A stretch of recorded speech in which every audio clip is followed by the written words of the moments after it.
Hello traders, Gary Wagner here. It is 12 noon in Honolulu, 5 o'clock in New York on Wednesday, 19th day of February 2025, and this is the evening report for gold and silver.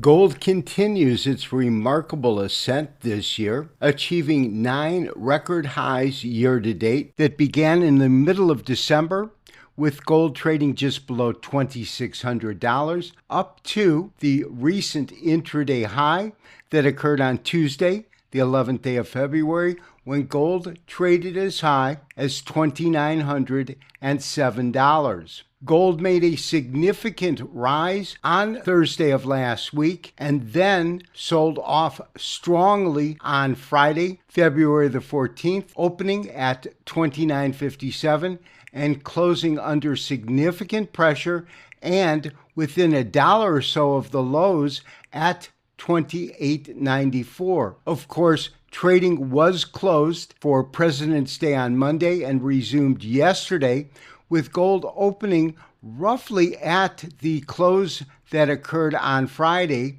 and trading significantly higher, making up roughly 90 to 95% of the price decline that occurred last week.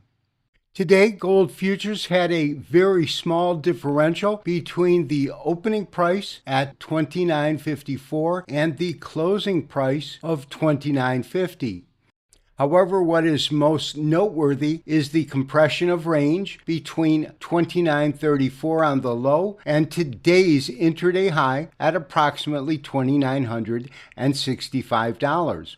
Gold is currently trading overseas, up about $1 from New York's close at $2,955. The strength of trend can be displayed through 2 technical studies. The first is looking at our moving averages with the shorter-term 20-day exponential in purple and the longer 50-day simple moving average in green, and the fact that the distance between the two is widening shows that the strength of the current bullish uptrend is actually increasing.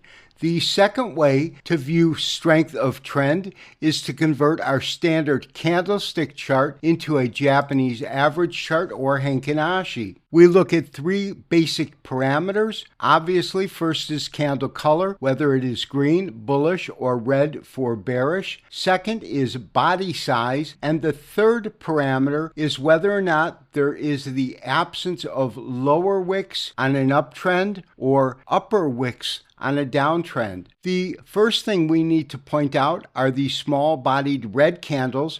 That, of course, occurred during the significant sell-off, and then the return to a green candle today with the absence of a lower wick. Body size, however, is not extremely large as we saw here or here, which tells us that the trend is still intact, but not strengthening significantly. However, these 2 red candles show that gold prices were consolidating, as we saw here, and recovered today. However, because this current rally is based upon the uncertainty of the Trump administration, specifically the fallout that will result from him imposing tariffs on multiple countries, if enacted, will continue to create bullish tailwinds, taking gold to higher ground. Silver experienced a minor drawback today, giving up about 27 cents. The high on Tuesday coincided with this horizontal line of resistance which we had labeled, and this line as well as these lines come from historical price highs in silver's recent history. These 3 price zones made in silver during May through June have represented silver's trading range for the past month. Last Friday, silver had been up over 3% intraday, only to close 1% lower, showing how volatility seems to enter the market when we surpass this last price zone at approximately $33.50.